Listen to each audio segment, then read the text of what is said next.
Now I'm putting a little seasoning in my gravy mix. Onion powder. So remember, we're layering every single step that we do. Tony Sack Cajun seasoning. Adobo.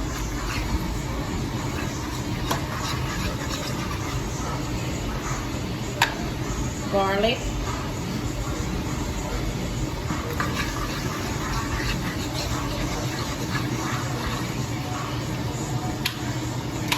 A little bit of sea salt. And ground black pepper.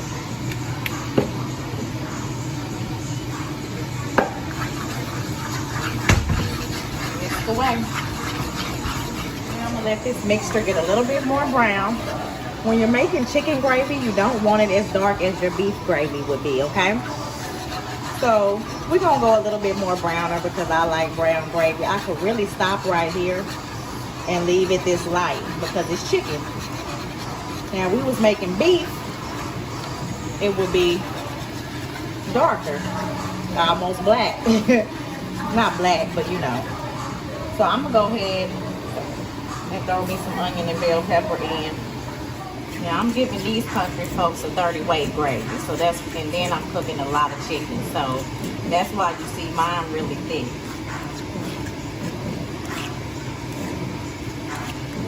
Because I'm gonna show them these pans here. The gravy has to go, both of these pans are gonna be full of water. So that's why the gravy look kind of crazy right now, but it's the method to my madness. I got the chicken battered, then I'm filling the pan up with water, and these are going in the oven to finish cooking because these are half cooked. But y'all, when I tell you this chicken looks so good, I had a piece right here. The skin on it is seasoned, really good. But I sure tasted it. But that's why my gravy is so thick, because it's gonna be totally watered down in these pans. Make sure you tasting and seasoning your gravy before you put it over your meat. Look how the brownness done set in. And look how much looser it is. It's gonna be even looser than this because I gotta add water to the pans, remember?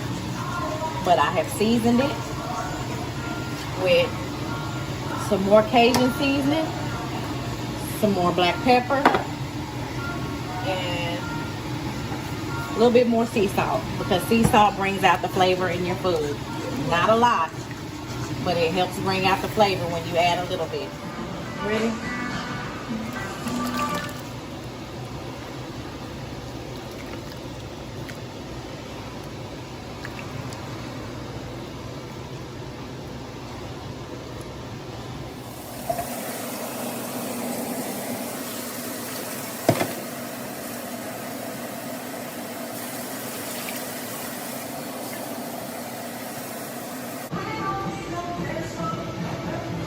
Got my water on there. Look at that. Got my water on there. Made sure they was all drenched. I'm gonna leave it like this and put it in the oven, in a 400-degree oven. I do bake my chicken on 400 degrees so that the heat can flow all the way through. It cooks fast, and I'm not up all day and all night neither. And then it tastes like it has been slow cooked and roasting all day for 8 hours. But no, it's because I cook my food fast, but it don't burn. If I cook this water down and need to add more, we'll do that later on. Right now, this is good enough. And I'm gonna put it in without foil so that the heat can travel all the way through. And get the top all hot and bubbly. Eating a piece of sausage. Now, don't never say what you can't do. Cajun pasta. We on the Cajun pasta now that we got the hard part out the way with the smothered chicken. It's in the oven, and I'm not even gonna babysit it. So, because we need that where it's about to fall off the bone. So, Cajun pasta next. Got my sausage and red and green bell pepper sauteing, okay? Want the bell peppers to get soft. That way, when you cook your pasta, all you gotta do, boil your pasta, throw in this mixture, throw in your shrimp and your sauce, season it, and you're done. How simple is that? That's why you pre-cook and preheat all of this stuff instead of mixing all this stuff raw in your pasta, and then you gotta wait on all that to heat up and cook together, and that's just too much. I got this on high. Bell pepper's almost tender enough for me, and then I'll start my pasta, and this won't take no time, guys. Now remember how I said I like to layer every section of food that I'm making? So yes, I have layered this with seasoning. One thing I can't stand is bland food. If it's supposed to be Cajun, I want to taste some seasoning and spice. If it's supposed to be oxtails, I want to taste some beef seasoning and some salt and some. I want to taste my seasoning. To taste your seasoning does not mean it have to be salty, but I do not like no bland food at all. I'm not eating at the hospital. It's supposed to be good to me. So yeah, you put your seasoning. And of course, I put some Tony's. And what else I put? Garlic powder. And I put onion powder, but it's empty and in the trash. Shrimp, so not doing nothing with the shrimp because this is already pre-cooked. Because I'm feeding a lot of people, then yes, I did get pre-cooked small shrimp. If I was doing a seafood boil, then they would be probably jumbo shrimp. But we're making it do what it do. Look at that. Set this to the side. This will be going in when the pasta done. And here go my pot of collard greens. Got my greens chopped up. Threw some onion in there. I got some turkey tails. They at the bottom, but they go one. What I do, guys, is boil my turkey tails first before I drop the greens in there, because I want the turkey tails to fall off the bone. And then it also seasons my water. Then I drop my collard greens. They've been cleaned and chopped. These are not out the bag or not out the can. And drop those in there with my turkey tails. And once the greens are done, then I'll pour some of the water off and season them. I do not season my greens while they are cooking because it's too much water, too much going on, and I don't want that to take away from the flavor. Okay? Now y'all can talk about me if you want to, but yes, I do put a little bit of jalapeno in my greens. I'm not de-seeding it or nothing. I'm just using two. I don't know if y'all do this, but I do put onion and jalapeno in my collard greens. Before I go sit down, everything has calmed down because everything is just cooking. I'm going to sanitize my sink. So important.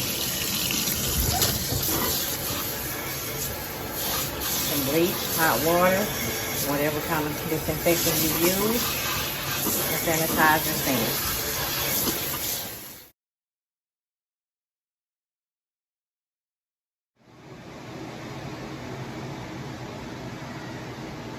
Organic tartar sauce will be up available on the website soon.